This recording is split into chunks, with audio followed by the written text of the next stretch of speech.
Assalamualaikum warahmatullahi wabarakatuh. Perkenalkan, nama saya Indra Kurniawan dengan NIM 24040102022 dari Prodi PJJ S1 Teknik Informatika.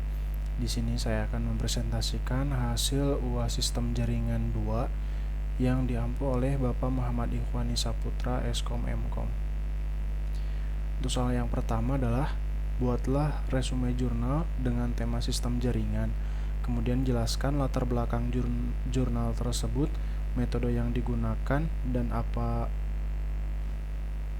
nilai tambahan yang ditawarkan pada jurnal tersebut. Untuk judul jurnal, saya mengambil rancangan sistem keamanan jaringan dari serangan DDoS menggunakan metode pengujian penetrasi. Untuk penulis ada Nimatul Mamuriyah, Stefanus Eko Prasetyo, dan Abner Onesimus Sijabat dari Universitas Internasional Batam, tahun publikasi 2024. Latar belakang, serangan Distributed Denial of Service atau DDoS menjadi ancaman yang serius bagi keamanan jaringan, terutama pada layanan web. Serangan ini mengganggu ketersediaan layanan dengan membanjiri server dengan lalu lintas yang palsu. Untuk contoh kasus, peningkatan serangan DDoS sebesar 30% pada triwulan 3 2019. Upaya serangan DDoS selama penyelenggaraan PON ke-20 2021 di Indonesia. Untuk metode penelitian, yang pertama adalah alat dan teknologi. Poin pertama, Cloudflare WAF firewall berbasis cloud untuk memblokir serangan DDoS. Poin kedua, Kali Linux sistem operasi untuk pengujian penetrasi. Poin ketiga, GoldenEye tool simulasi serangan DDoS. Kemudian yang kedua adalah tahapan penelitian.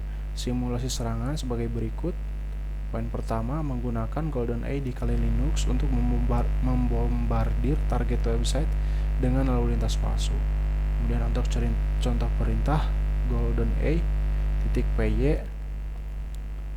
-s 10 koneksi paralel.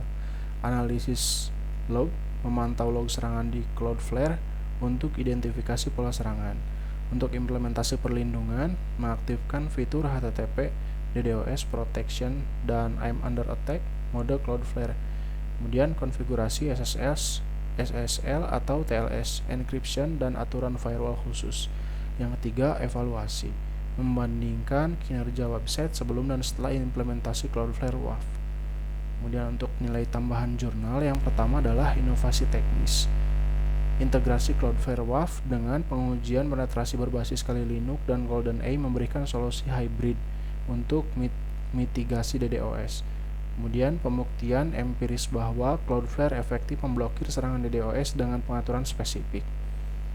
Yang kedua, aplikasi praktis. Panduan langkah demi langkah untuk mengkonfigurasi Cloudflare WAF termasuk pembuatan aturan firewall khusus, enkripsi SSL atau TLS, pemantauan log real time. Kemudian dapat diadopsi oleh organisasi dengan layanan web untuk meningkatkan keamanan. Yang ketiga, dampak jangka panjang. Rekomendasi untuk penelitian lanjutan. Poin yang pertama adalah penggunaan machine learning untuk deteksi DDoS lebih cerdas. Kemudian, uji coba pada skala jaringan lebih besar, misalnya infrastruktur pemerintah atau perbankan.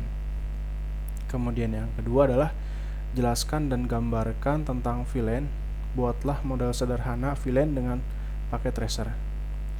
Apa itu virtual LAN atau VLAN?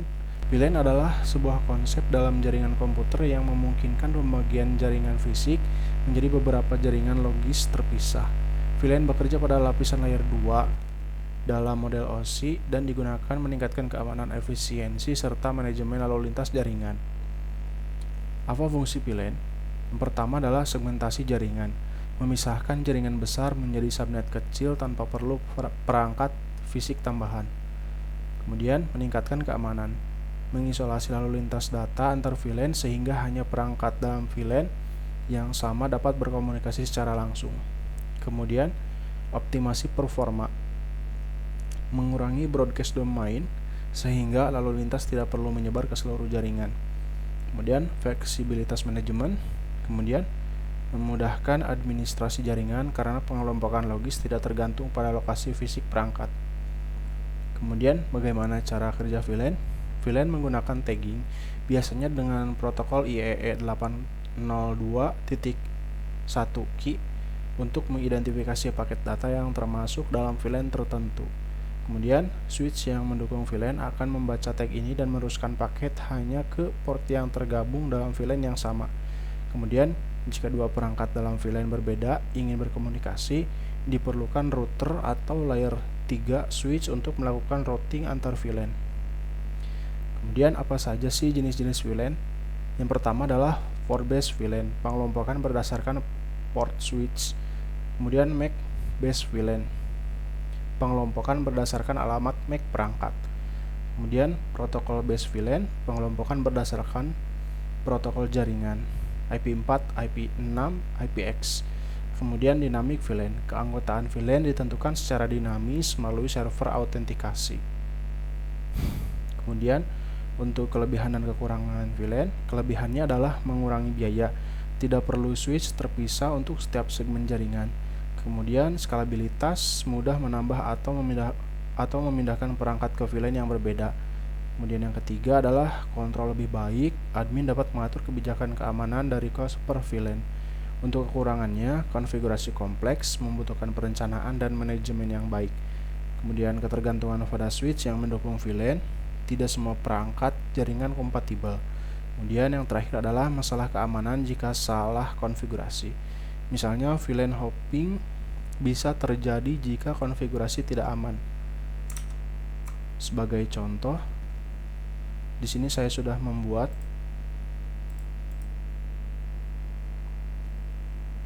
untuk contoh soal nomor 2. Kemudian lanjut ke nomor yang 3.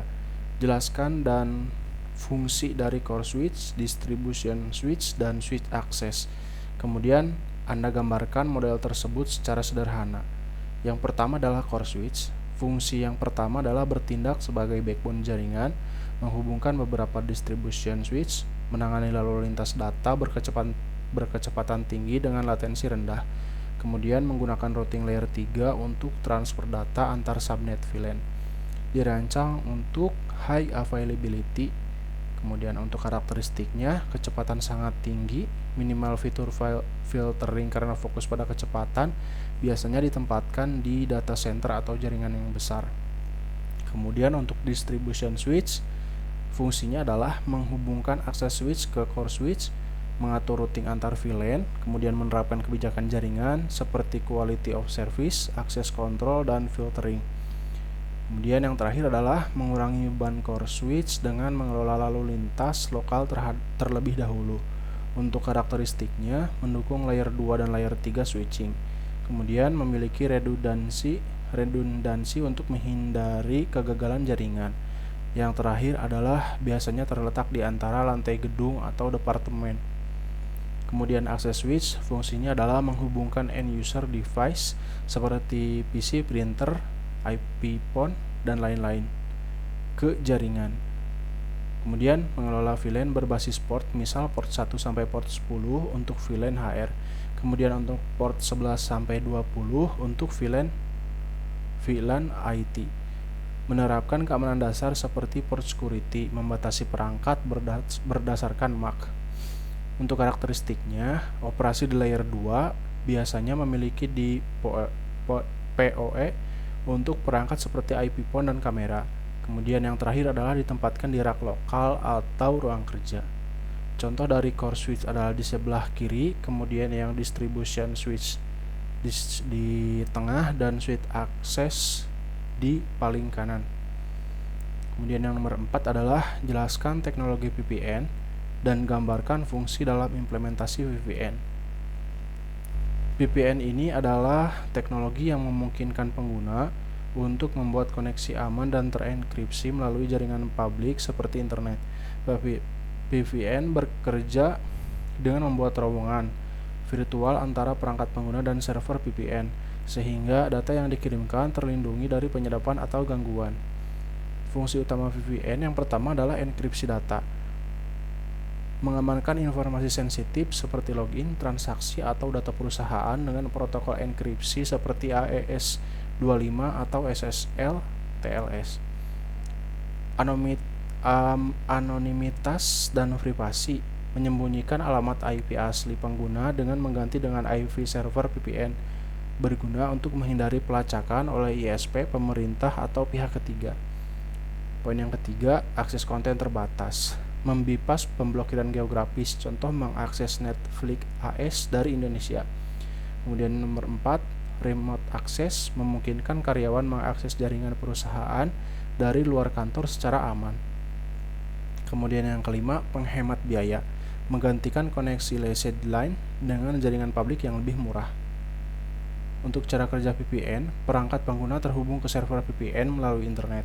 Kemudian, enkripsi aktif sebelum data dikirim menggunakan protokol seperti OpenVPN, IPsec, atau WireGuard.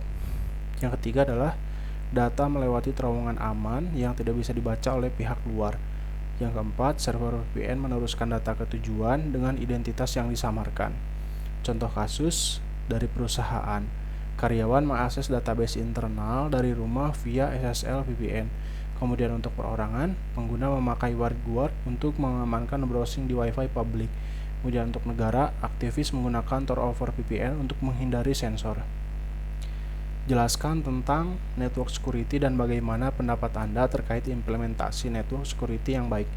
Network security adalah serangkaian kebijakan teknologi dan praktik yang dirancang untuk melindungi infrastruktur jaringan dari ancaman seperti hacking, malware, data breach, atau serangan denial of service (DOS). Tujuannya adalah memastikan kerahasiaan, integritas, dan ketersediaan. Komponen utama network security yang pertama adalah firewall, bertindak sebagai gatekeeper yang memfilter lalu lintas jaringan berdasarkan aturan keamanan. Contoh, Cisco ASA, FF-Sense, atau FortiGate. Yang kedua, intrusion detection atau prevention system, mendeteksi dan memblokir serangan secara real time, misal serangan SQL injection atau port scanning. Yang ketiga, enkripsi data, mengamankan data dengan protokol seperti SSL atau TLS, IPsec, atau VPN. Kemudian yang keempat adalah akses control, membatasi akses berdasarkan peran atau autentikasi kuat. Yang kelima, segmentasi jaringan, memisahkan jaringan dengan VLAN, subnetting, atau microsegmentation untuk membatasi penyebaran serangan. Yang keenam, monitoring dan logging, tools seperti SIEM, Security Information and Event Management, untuk melacak aktivitas mencurigakan. Pendapat tentang implementasi network security yang baik, yang pertama adalah keamanan berlapis. Jangan hanya bergantung pada solusi, misal hanya firewall, gabungkan firewall, IDS atau IPS, endpoint protection, dan enkripsi. Yang kedua adalah setiap akses harus divalidasi bahkan dari dalam jaringan. Contoh, gunakan MVA untuk remote access dan batasi hak akses. Yang ketiga, perbarui sistem dan aplikasi secara rutin untuk menutup celah keamanan. Melakukan penetration testing dan vulnerability scanning secara berkala. Yang keempat, pendidikan pengguna atau human firewall. 90% serangan berasal dari human error seperti click link phishing. Kemudian melatih tentang phishing awareness, password hygiene, dan social engineering. Yang kelima, rencana respon insiden. Siapkan prosedur jika terjadi serangan, contoh ransomware atau data breach. Terima kasih, mohon maaf apabila ada kekurangan. Assalamualaikum warahmatullahi wabarakatuh.